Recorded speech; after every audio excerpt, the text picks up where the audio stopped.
All right, so today I'm so excited. Again, Sharon Bahoman here with you, realtor here in the San Francisco East Bay area. I love bringing information to people about the real estate market, buying and selling real estate, and all of the various factors involved in that. And often there are factors that are overlooked. We get excited, we close escrow on a new home, and then we just kind of go along as business as usual, but things can happen, and you want to make sure that your home and your estate is protected so that um, you don't end up in a situation where perhaps the state may end up in probate and other things along those lines. So I have asked attorney Daniela Lungu to come and just share the importance, first give an overview of what estate planning is and share the importance of protecting your property in particular in an estate, so that your family does not have to endure the probate process should regrettably anything happen. And it goes beyond just that, right? There are other factors too as to how the estate will protect us, right? Yeah. Thank Yeah, you so much for allowing me to chat with you today yeah. on Oh, what is my favorite topic on the planet, which is how to protect your stuff, right? right. Let me How tell to them a couple keep more everything things about you protected. really quickly. Just to know, Daniela practices in Pleasanton. So Daniela's practice is in Pleasanton. She's been in practice since 2002, and her specialization is in wills, trust, estates, and mediation. I want to just make sure I got that out there so people know, where you're coming from. So Danielle, I'm just going to hand you the floor. Thank you. Thank you so much, Sharon, for this opportunity to hopefully educate some of your clients on what type of things that I do. So, really, kind of in brief, my practice is solely on how to protect you and yours from the things that might happen when you pass. So we know that that's kind of an eventuality, right? Everybody's going to Mm-hmm. pass at some point. So you have an option and an opportunity during your life to kind of map it out, right? To map out what that looks like for your family and perhaps exercise a little bit of control over what happened with everything you own that you spent the time to build after you pass away. So that process is called estate planning in my office. And that's simply just to create all the documents that are required to protect you and your spouse, if you have one, your significant other, and then whoever you designate as beneficiaries, because ultimately you can pick exactly where you want your assets to pass after you no longer have any need for them. So Mm-hmm. that's kind of the beauty of planning, to be able to decide for yourself what ends up happening instead of allowing a court, for example, or a probate code to determine how your assets get distributed. So that's primarily what my focus is.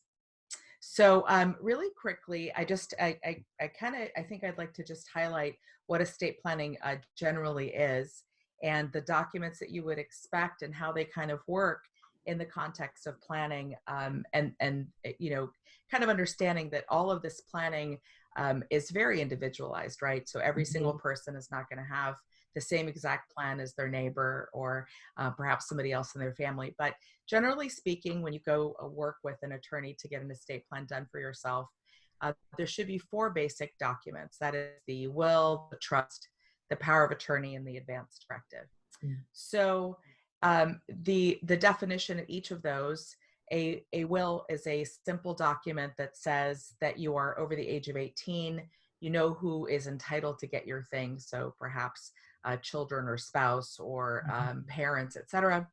It names your executor. That's the person that manages the will process for you through Mm-hmm. probate.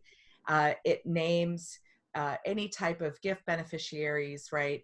It says, perhaps my friend Sharon might get $500 as a gesture of goodwill for me through the will process, through probate, etc. And then, generally speaking, a will has to go through probate.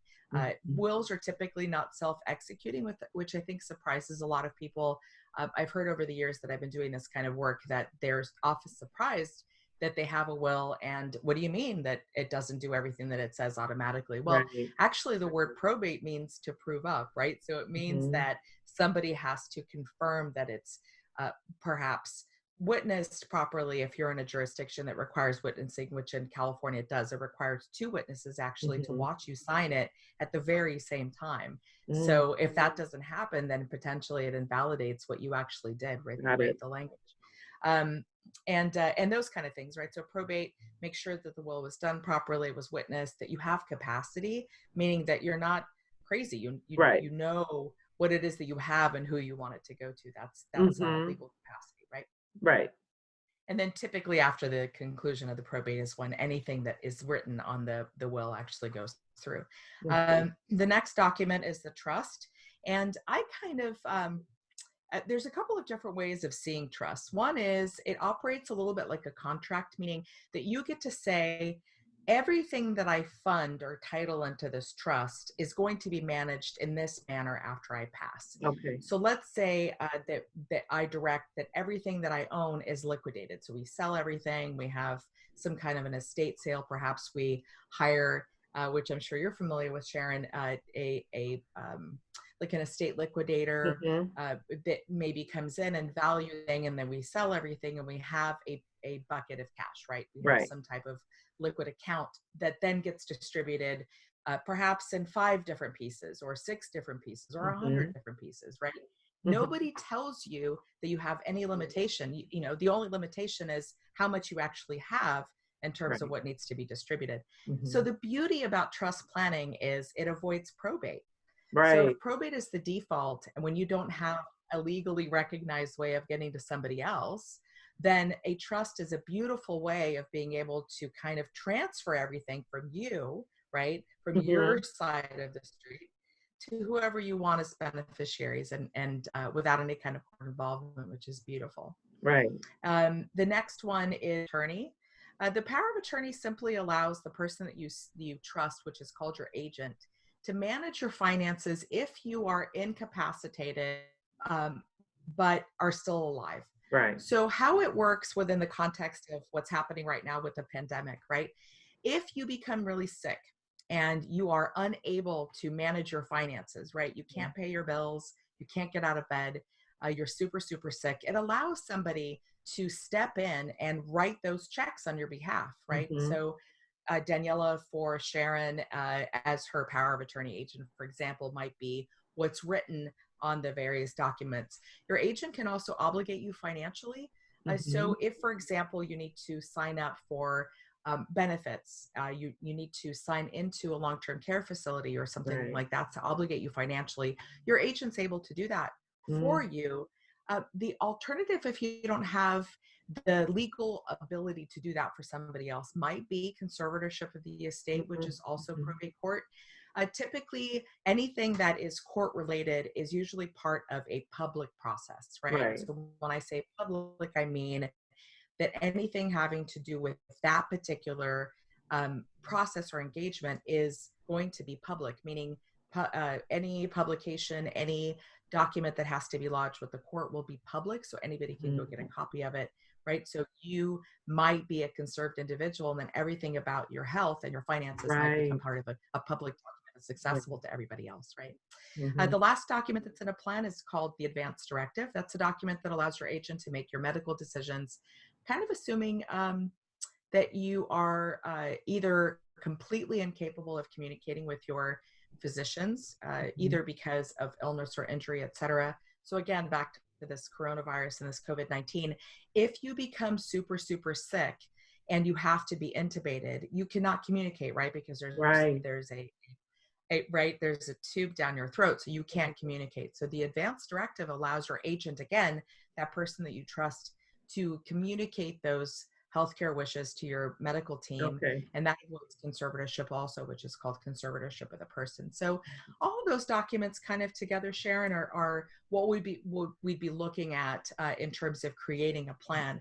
Now, the individual components of those would be very different, right? Depending on the needs of the individual, whether they're single individual or married, if they have minor kids, are they business owners, do they have pets? I do a lot of embedded pet trust planning for my clients. Are they seniors? Do we have combined households? Do we have maybe second, third, or fourth marriages, right? And maybe we have his, hers, and ours children, and Right. all of that. I mean, all of that really is going to change the way that plan looks. Right.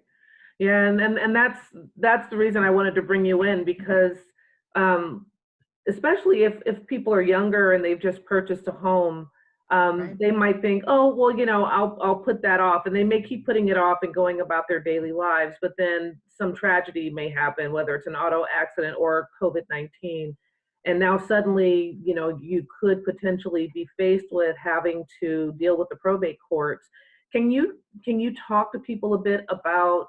I mean, I know you do probate as well, correct? I mean, do you manage probate? Yes, I do. Yeah, and unfortunately, probate generally comes. It's a very long process. It can be an expensive process. And would you mind touching on that a bit and kind of correlating it to as to why the estate planning is so important, because of what Right. people will end up facing in the probate courts, if they haven't done proper planning? Yes, thank you.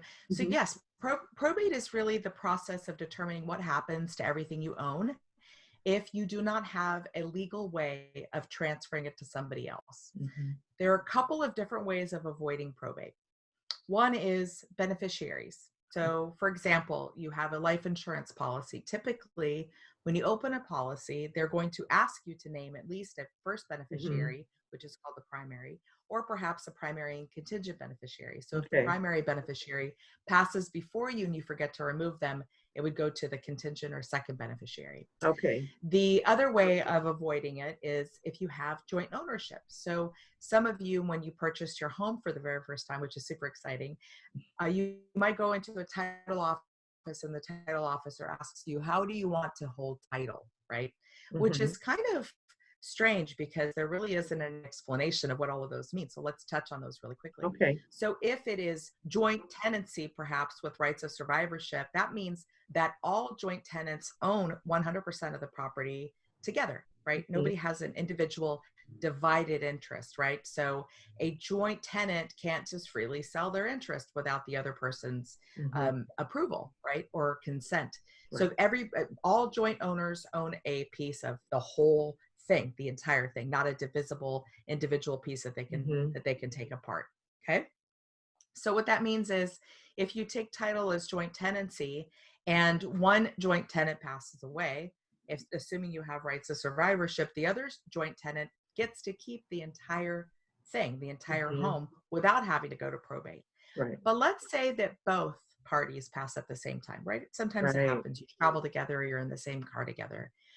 Probate, again, is that process. And you touched on kind of a really key component, which is how long it takes. Mhm. So probate, especially in this area, so Alameda County, Contra Costa County can take somewhere around a year, year and a half for an Mhm. uncontested probate. And that is simply that you have a probate, perhaps with one piece of real property where nobody's complaining, right? So the beneficiaries are on board. Nobody's complaining about who is going to get and how they're going to get it. Mhm. Right now, with COVID-19 and the fact that our courts have been closed now for a few weeks, Oh, and it wow. looks like right, and it looks like they're going to be closed at least until the end of May, if not potentially later than that, depending on the shelter-in-place orders for California. That time frame is going to move out pretty significantly, because you have to imagine that if the court handles a certain number of cases every single Mhm. day and they haven't been able to for a period of weeks, It's gonna be a then backlog. that's how many weeks lag time we have before we Mhm. can even catch up to normal. Right. So probate will also be one of the interesting things that I think a lot of my clients are are perhaps surprised by is how the fees are calculated. So Mhm. they're calculated on the date of death value of that asset. Right. That's right. So, Okay. say for example, your home is worth $500,000 at death, and you Mhm. have a $400,000 mortgage. The Mhm. fee is based on the $500,000 value, not the net, which should be the $100,000 equity, Mhm. right? Mhm. The court actually doesn't care so much about the debt, right? You have to pay it. And of course, if we have a probate, then the probate actually resolves everything, right? It says Mhm. these are the assets that we have to deal with because they don't have a way of getting to somebody else. And remember, you can't name a beneficiary to a home, right? Right. You can certainly add somebody to title, but that actually means that they own that property with you. So be very mindful that if it's your intent that you want to make sure your kids get your home and you add them to title, if that kid gets sued, right? Your home becomes part of the bucket that the creditor is allowed to get to. You can't tell the creditor, I'm sorry, I added Johnny to title just because I want to make sure that Johnny gets this property after I die.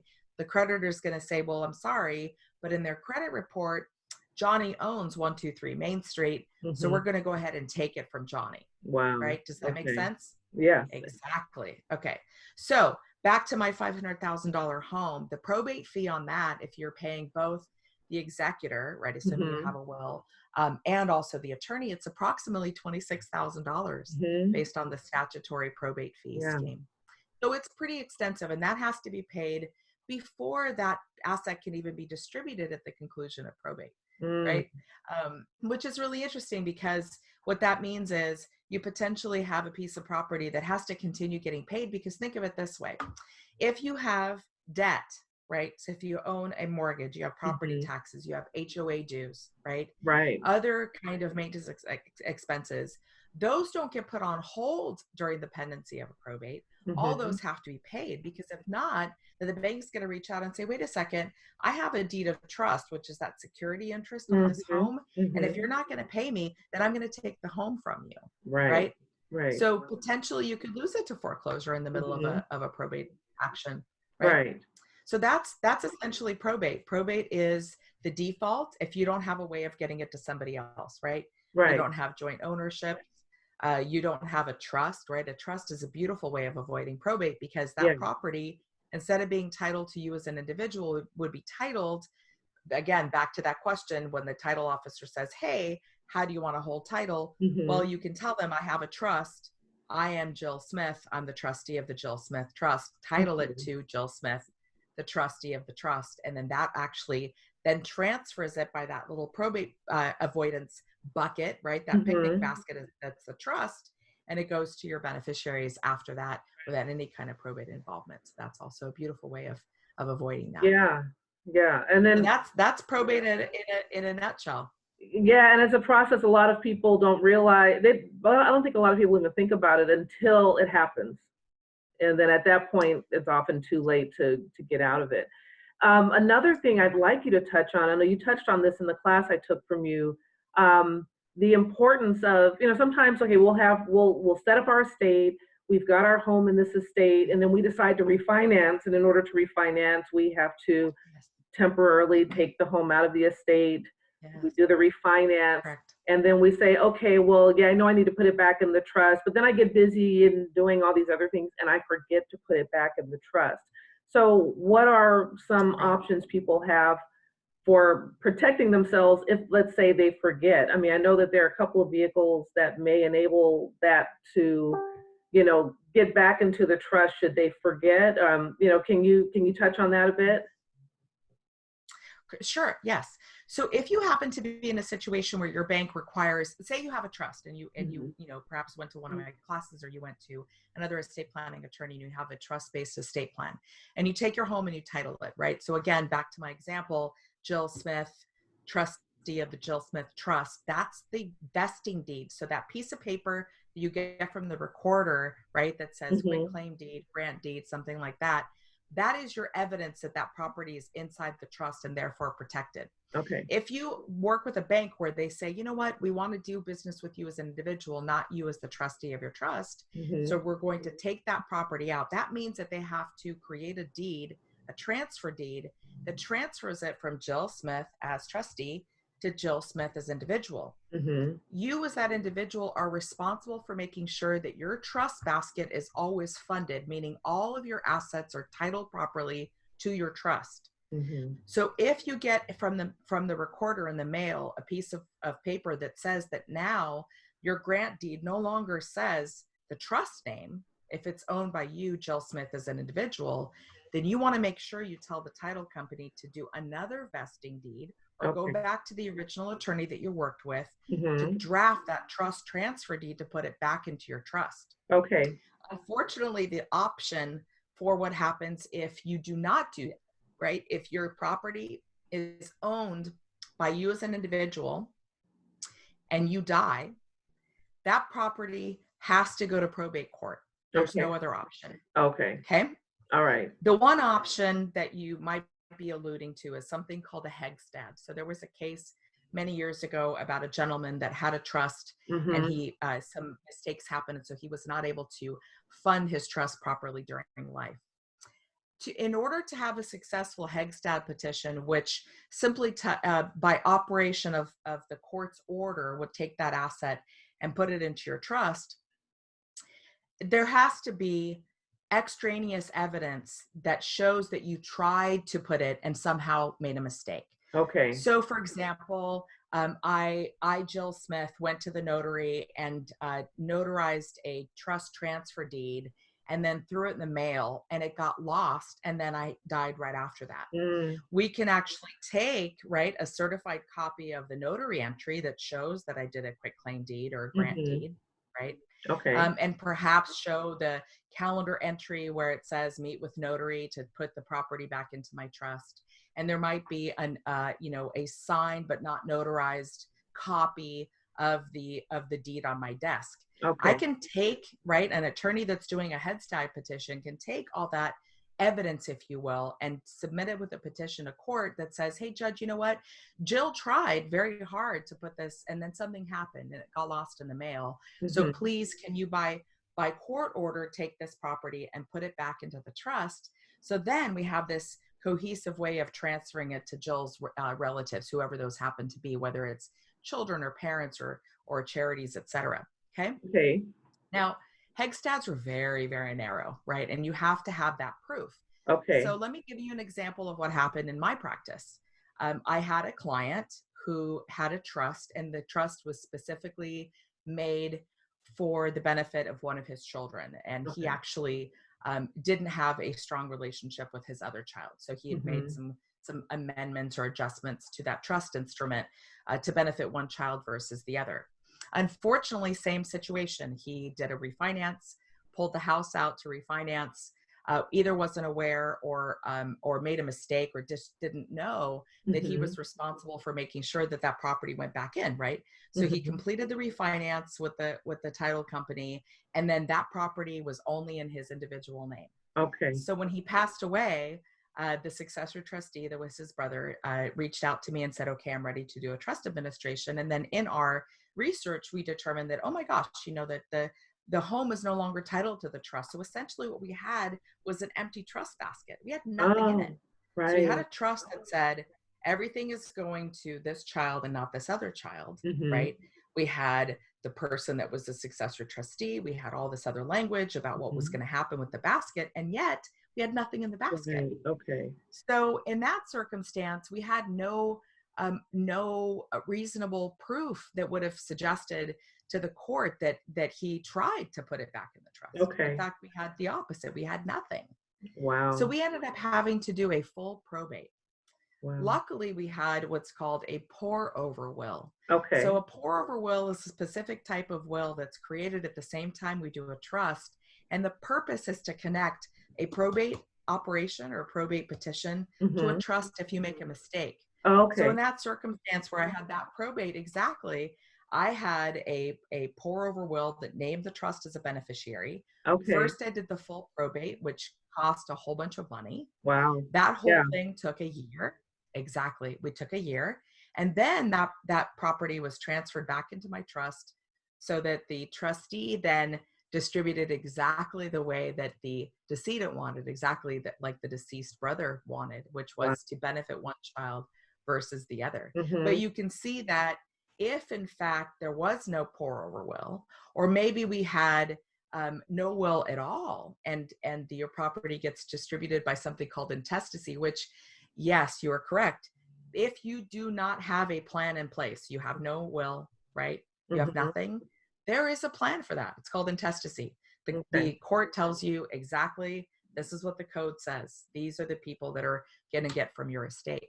So Right. there's a way that your assets get distributed, right? So you could potentially have a trust and then no other will, and then you have an asset that maybe gets distributed according to probate, right? According to Right. that code.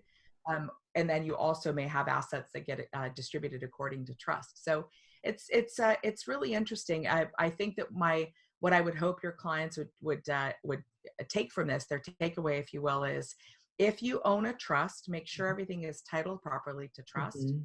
If you ever do a refinance, please make sure that if you have to take that house out of the trust, you get another piece of paper from the recorder that says that you have another deed that transfers it back into your trust, right? So Okay. from you as an individual to you as the trustee of your trust. That's the only evidence that you have that trust properly.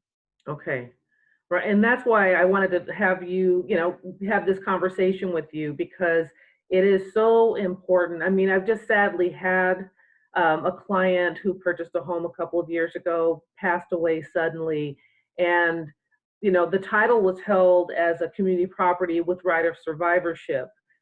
So at the very least, it transfers to the spouse, and the spouse is able to then go ahead, because she owns the property, to do what needs to be done. But understanding title, I mean, I would think it's worth the time, because, of course, as a realtor, we cannot practice law unless we're actually, a member of the bar. And also lawyers, correct? Yes. exactly right. And so, so I can basically give my clients, a booklet from the title company that gives them full descriptions of the various ways that they can take title, but I personally cannot advise them on which would be best for them. So it may be worth it for them to just consult an attorney to go over their options, so that they can make sure that they take title in a way that is going to protect that property.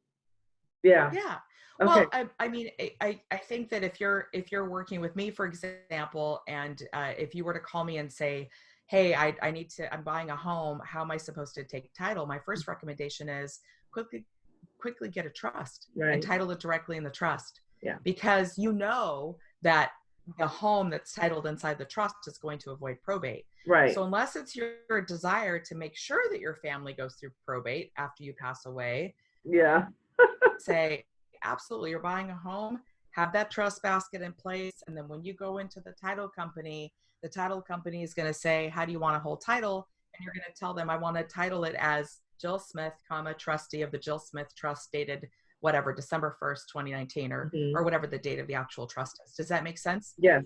Otherwise, we can certainly go, do a primer, if you will, of what those titling options mean.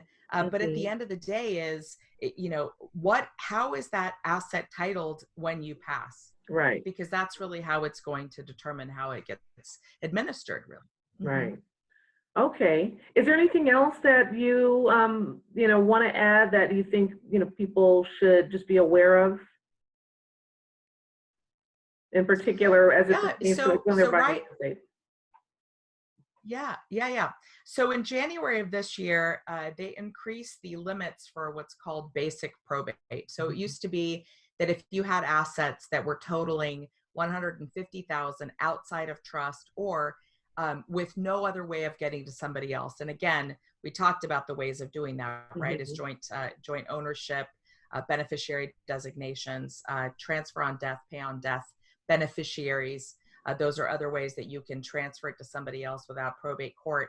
But things that don't necessarily have a beneficiary designation, right? So you can't name a beneficiary to a home, you can't name a beneficiary to a car, an RV, a mobile home if it's registered with the DMV, that kind of thing. So those kind of things together, it's the date of death value that we're looking for. And it used to be $150,000. Now, as of January of this year, it's $166,250 of anything that doesn't pass. Okay. So that together would be in a full-blown probate, right? So that's how we do that probate calculation. And so it goes quick. I mean, think about it. Everything that you own has value. It might be a depreciated value. Certainly my car depreciates, maybe $1,000 every 15 minutes it sits in my garage, right? But there are assets that appreciate in value. So for example, if you have a classic car, Mhm. Say you have a Ferrari, one of those, really nice, expensive sports cars, those might actually appreciate Mhm. and value. So think about what you have and Mhm. how it would get to somebody else. And then Right. I would say that if it's your desire to have any kind of control over the direction of that, or say you have minor children and you don't want them to get everything at 18, which seems to be the default in probate court. Mhm. If you want to be able to protect your kids, direct when and how they get everything from your estate, if you want to avoid court, then please really consider trust-based planning. Yeah. Work with an attorney for sure.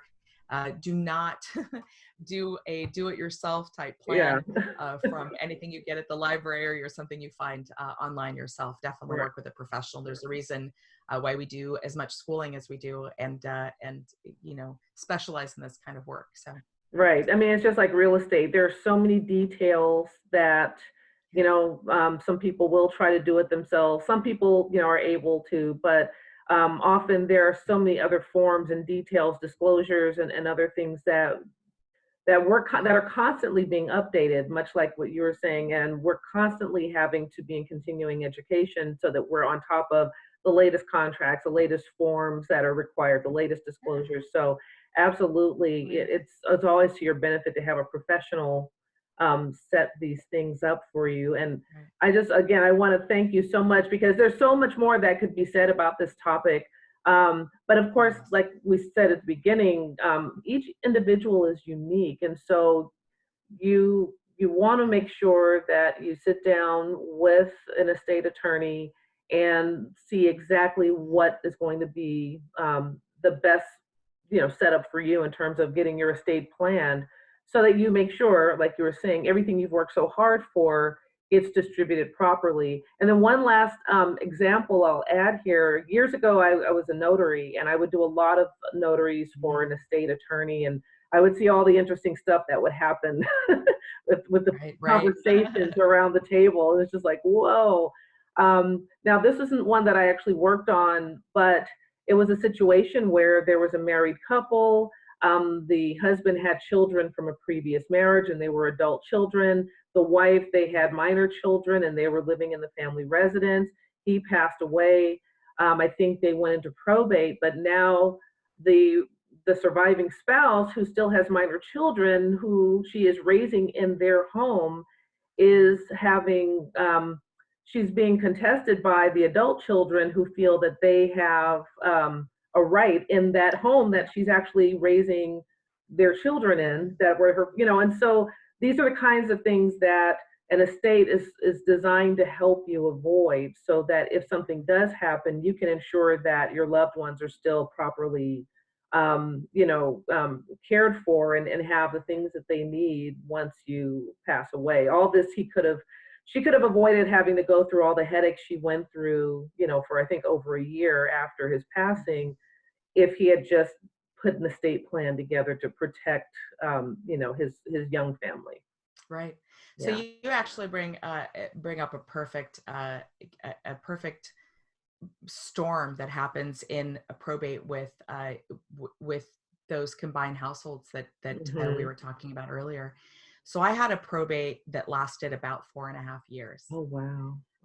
And the client that died, I actually did his mom's probate years before he passed away. Hmm. And one of the things that I'd said after that probate was concluded was, look, you really need to do your own planning. You are in a second marriage. You're married to your second spouse. You have children from a previous relationship that you don't really have a good relationship with, and Hmm. hadn't since grandma's estate was resolved. Mm. That kind of caused a really big family rift. Okay. And unfortunately, this client takes the money that he gets from mom's estate, and he moves to Italy, which was his dream, that they were going to live in a farmhouse. They bought this cute little farmhouse in Lucca, which is outside of the town of Pisa, Italy. Okay. And he had continued to send me updates, every couple of months. This is what's going on with our house. This is what's going on with our life. And me being the the dogged attorney, every single time we chatted, I would say, hey, don't you think it's time for you to do some estate planning? Because I knew that he had intended on benefiting his new wife. Mm-hmm. because I think he kept telling her, you know, honey, if anything happens to me, then you have all this money to take care of yourself. And she had Right. stopped working in order to kind of follow him across the world, right? Mm-hmm. To do something different in Italy. Unfortunately, he had an accident and he Oh. passed away unexpectedly. And so he had assets in Italy, and then also cash assets here in the United States that had no beneficiary designations Oh. and no co-ownership, and it was owned by him. And inheritance is considered separate property. So we live in a community property state, right? Mm-hmm. So all of the dollars that you earn, for example, from working, if you're married, is considered community property. So it's Right. equally owned by both spouses. Well, inheritance is separate property. And the way separate property is divided really depends on who you're married to and how many Mm-hmm. children you have. Okay. So unfortunately, we ended up having to do a two-country probate. We Oh, did a probate wow. in Italy for his assets there, and then we did a probate here in the United States. Of course, there was a fight. His grown children from a previous relationship were not in agreement that the petition was supposed to be managed by his wife. Mm. And so we had litigation.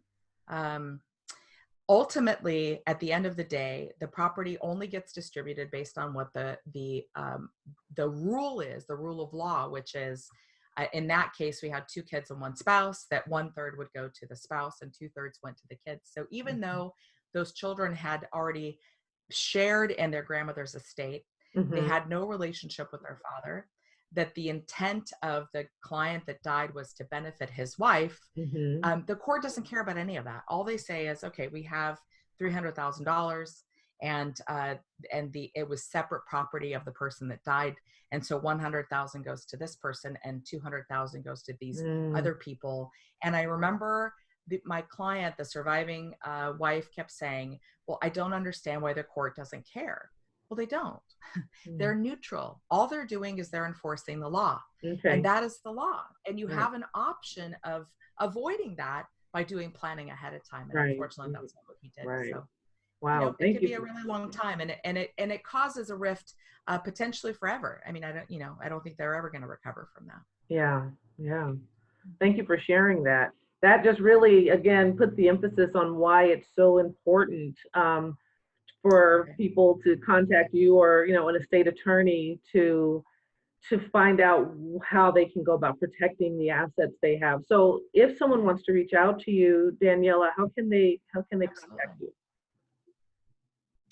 Two different ways, and I don't know, Sharon, if you have a way of being able to post my contact information on your website, but I've the been easiest putting way I've is been putting probably it by in phone.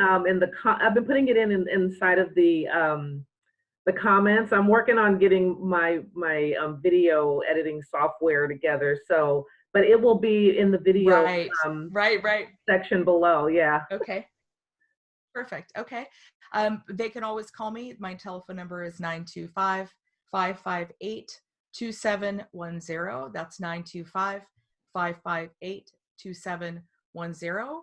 Or they can email me at lungu@lungulaw.com, LUNGU@LUNGULAW.com. And I answer phone calls and emails throughout the day. Yes, you're very responsive. You got back to me in less than 24 hours. That's right. So I That's right. appreciate that. I appreciate your time. I remembered you because your class was so much fun. I mean, you Oh, you, thank you you. made learning about estates fun and funny. So we had a good time in your class. Good. I'm really glad to hear that. Thank you so much for allowing me to give you a little snippet today. And certainly, if you have any more questions, feel free to reach out and use me as a resource always. Wonderful. Okay. Well, again, thanks, Daniela. Thank you all for watching. Again, my name is Sharon Bahoman, CalDRE 013379115, and I hope to have you join me for my next conversation.